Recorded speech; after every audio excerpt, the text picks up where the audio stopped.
गीत सुनी बचन अमोले एव मास्तु करुणा निधि बोले। भगवान ने बिना देर किए कहा, राजन एव मस्तु तथास्तु, जो आपने मांगा वो मैं दे दिया। अब भगवान वरदान तो दे दिए और तीनों लोकों में भगवान ने दृष्टि दौड़ाई, अपनी नजर दौड़ाई, हमारे जैसा और कौन है। भगवान को कोई नहीं मिला। भगवान ने कहा, मैं राजा को वरदान देकर फंस गया। वरदान तो दे दिया कि अपने जैसा आपको पुत्र दूंगा, लेकिन मेरे जैसा तो कोई नहीं है। तब भगवान ने कहा, राजन आप सरी सीखो जो कहा जाई, निपितब तनाए हो गमाय आई। आप सरी सिखा जाओ कह जाई, रब तब तनाए होग में आई। आप सरी सिखा जाओ कह जाई, रब तब तनाए होग में आई। भगवान ने कहा, राजन अपने जैसा मैं कहाँ ढूंढूं? 3 लोक 14 भुवन में नहीं है, इसलिए मैं स्वयं आपके यहाँ पुत्र बन करके आऊंगा, पुत्र रूप में। राजा ने कहा, भगवान बहुत ही अच्छा। अब भगवान ने शतरूपा को कहा, शतरूप ही बिलो की कर जोरे, देवी मांग जो रुचि बर तोरे। भगवान ने शतरूपा को कहा, हे देवी तुम भी वरदान मांगो, तुमने भी तो तप किया, तपस्या किया। शतरूपा मैया ने कहा, जो बरनाथ चतुर निप मांगा, सोई कृपाल मोहि अति प्रिय लागा। शतरूपा ने कहा, हे भगवान, हे स्वामी, जो हमारे पति ने, राजा ने वरदान मांगा वो मुझे बहुत प्रिय, बहुत अच्छा लगा, लेकिन एक बात मुझे अच्छी नहीं लगी। क्या? आपने मुझे देवी कहा। शतरूप बिलो की कर जोरे, देवी मांग जो रुचि बर तोरे। भगवान ने कहा, किसी भी स्त्री को या किसी कन्या को यदि देवी बोलो तो क्या वो नाराज होगी? नहीं होगी। भाई हमको देवी का दर्जा दिया गया, मैंने तो आपको देवी का दर्जा दिया। शतरूपा ने कहा, प्रभु आपकी चालाकी नहीं चलेगी, मुझे आप देवी मत कहो। भगवान ने कहा, तो क्या कहना है? मैया ने कहा, आपको पता है क्या कहना है, देवी नहीं कहना है। भगवान ने कहा, मैं समझ गया, क्या कहना है? माँ। शतरूपा कहती है कि आज ही आप माँ कह दें, जब पुत्र बनकर आए तब तो आएंगे ही, लेकिन आज आप माँ कह के फिर यहाँ से जाएंगे। यही मैं आपसे मांगती हूँ। ये भक्त के तप में, तपस्या में ये ताकत है कि भगवान को माँ कहना पड़ा। माँ तो विवेके अलौकिक तोरे, अलौकिक तोरे, कबहु न घटाई अनुग्रह मोरे। मातो विवेक अलौकिक तोरे, अलौकिक तोरे, कबहु न मिटाई अनुग्रह मोरे। मातो विवेक अलौकिक तोरे, अलौकिक तोरे, कबहु न मिटाई अनुग्रह मोरे। मैया ने मांगा, एक तो माँ कहवा दिया, और दूसरा, हे प्रभु ये जो आपकी माया है, आपकी माया मुझे अपने चपेट में कभी ना ले, ये भी वरदान देना। भगवान ने कहा बिल्कुल।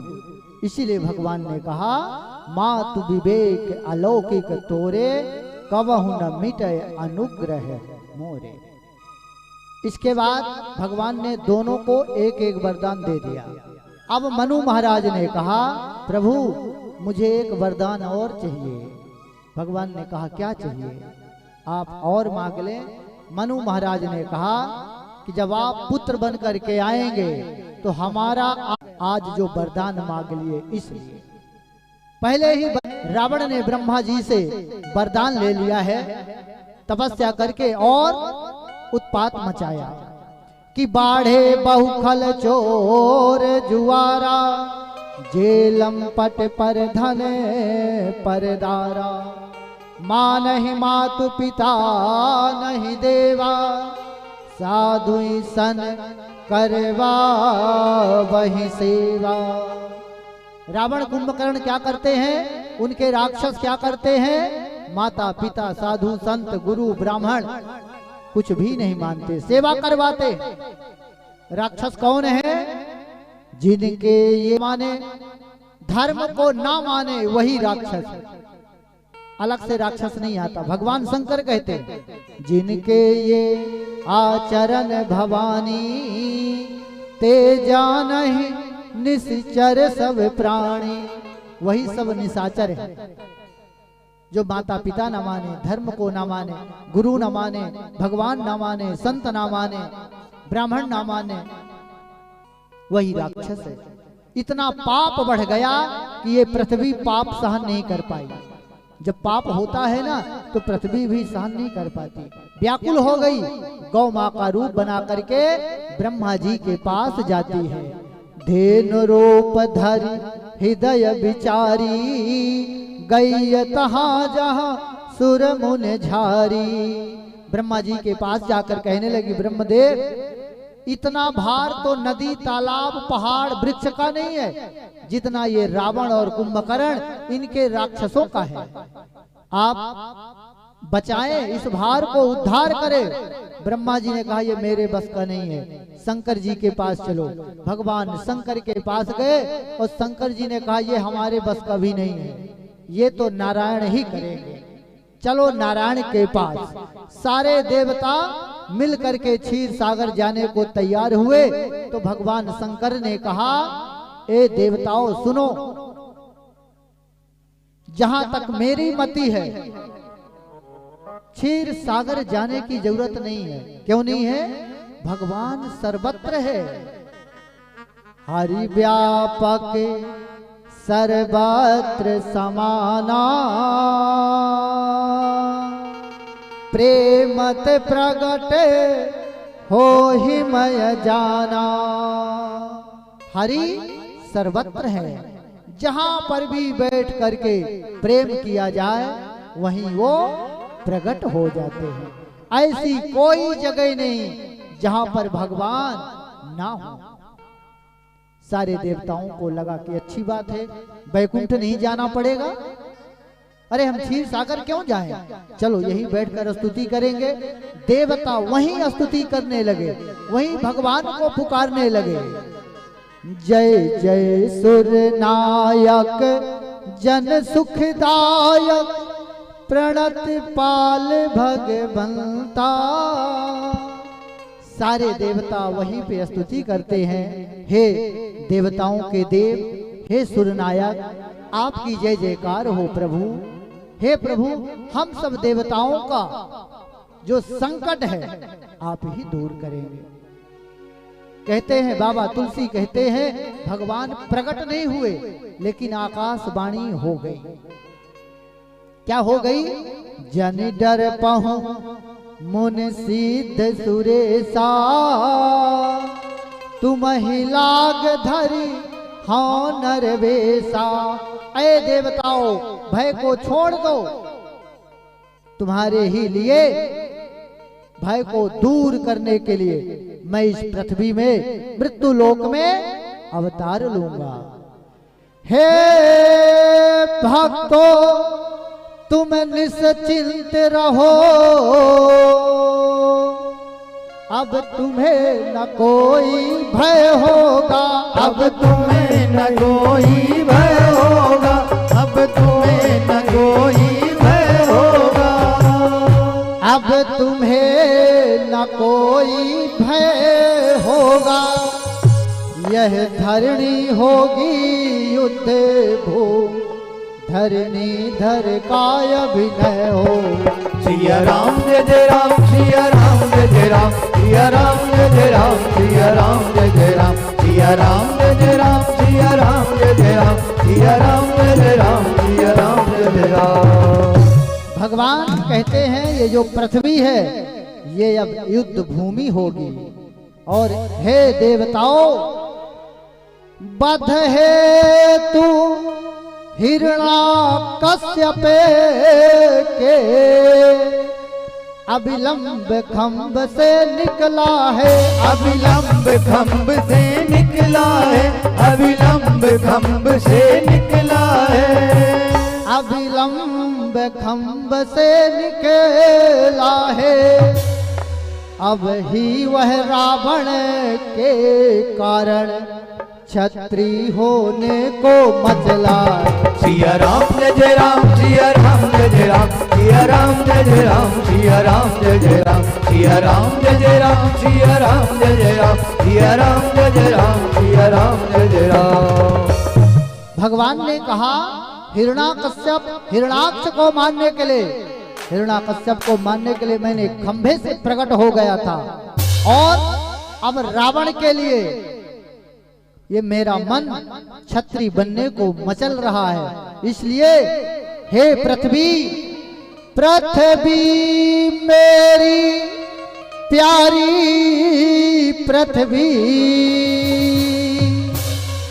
मैं तेरा ताप मिटाता हूँ, मैं तेरा ताप मिटाता हूँ, मैं तेरा ताप मिटाता हूँ, मैं तेरा ताप मिटाता हूँ।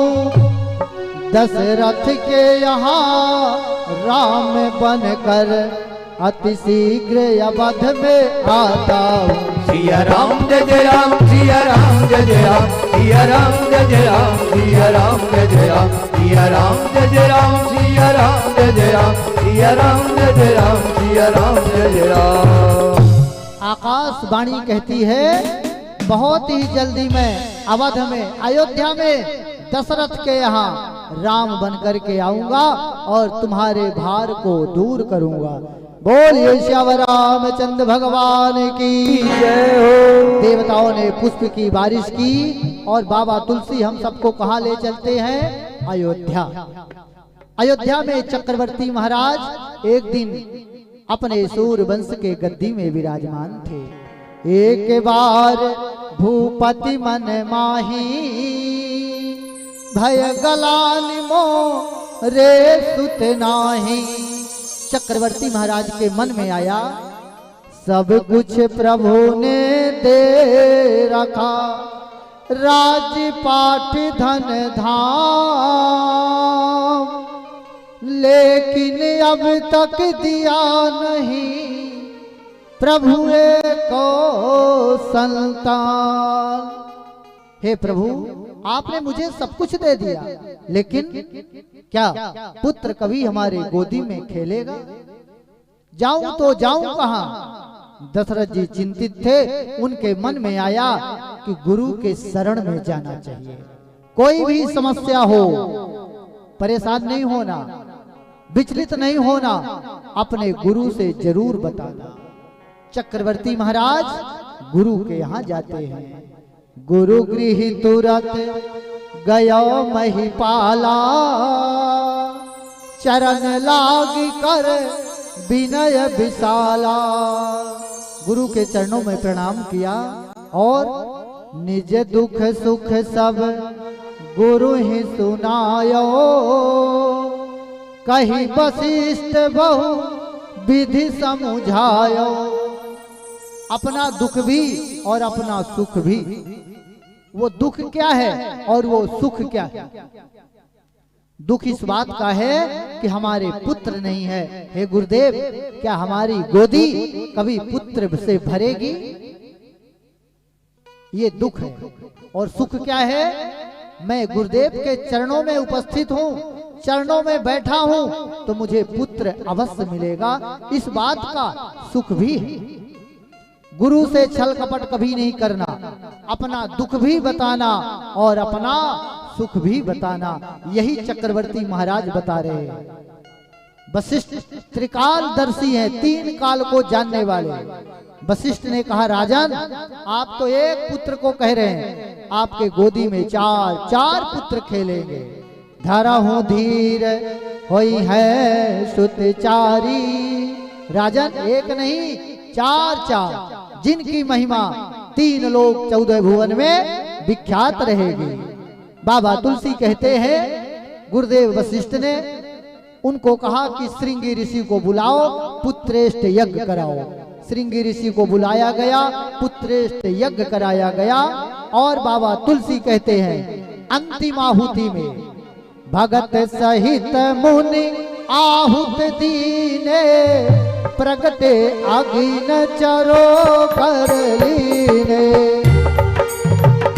मुनि आहुति दीने, प्रगटे अग्नि कर लीने। भगत सहित मुनि आहुति दीने, प्रगटे अग्नि चरु कर लीने। अंतिम आहुति में अग्निदेव प्रकट हो गए, हब लेकर, खीर लेकर। भगवान कहां से प्रकट हुए? खीर। हे राजन, गुरुदेव वशिष्ठ के कृपा से आपका कार्य सिद्ध हो गया। तीनों रानियों में जिसको जैसा उचित हो बांट देना। अर्ध भाग कौशल्य ही दीना, उभय भाग आधे कर लीना। आधा भाग कौशल्या को और आधे में 2 भाग सुमित्रा और कैकेयी को। लेकिन सुमित्रा मैया के जो हाथ में हब्ब था, प्रसाद था, एक चील आया और वो प्रसाद को लेकर उड़ गया। पक्षी वो लेके कहाँ गया? अंजना मैया तपस्या कर रही थी, ओम नमः शिवाय मंत्र का जाप कर रही थी पुत्र के लिए, और वो चील आकाश से गिरा दिया प्रसाद। प्रसाद कहाँ गया? अंजना माँ के हाथ में। अंजना माँ ने नेत्र खोला, उनको लगा भगवान शंकर ने मुझे प्रसाद दिया है, उस प्रसाद को ग्रहण कर लें। और उसी हब से हमारे हनुमान जी का प्रकट हो गया। बोलिए हनुमान जी महाराज की। उसी प्रसाद से हनुमान जी प्रकट हो गए, जन्म लिया। अब सुमित्रा मैया के प्रसाद नहीं है। कैकेयी और कौशल्या ने दोनों अपना अपना अंश देती हैं, इसलिए सुमित्रा मैया के 2 बालक जन्म लेते हैं। बाबा तुलसी कहते हैं, नवमी तिथ मधु मास पुनीता, शुक्ल पक्ष अभिजित हरि प्रीता। झूला यहाँ पर रख ले। मध्य दिवस अति शीत न घामा, पावन काल लोक विश्रामा। नवमी तिथि, चैत का महीना, नवमी तिथि, शुक्ल पक्ष और मंगलवार दिन सूर्य समूह विनती करी, पहुँचे निज निज धाम। जग निवास प्रभु प्रगटे, अखिल लोक विश्राम। बाबा तुलसी कहते हैं, मंगलवार दिन था, नवमी तिथि, 12 बजे दिन भगवान मैया कौशल्या के सामने चतुर्भुज रूप में प्रकट हो गए। बोले चतुर्भुज भगवान की जय। और भगवान ने मैया से कहा, मैया मैं तुम्हारा पुत्र हूँ। मैया ने कहा, पुत्र? भगवान ने कहा, हाँ। मैया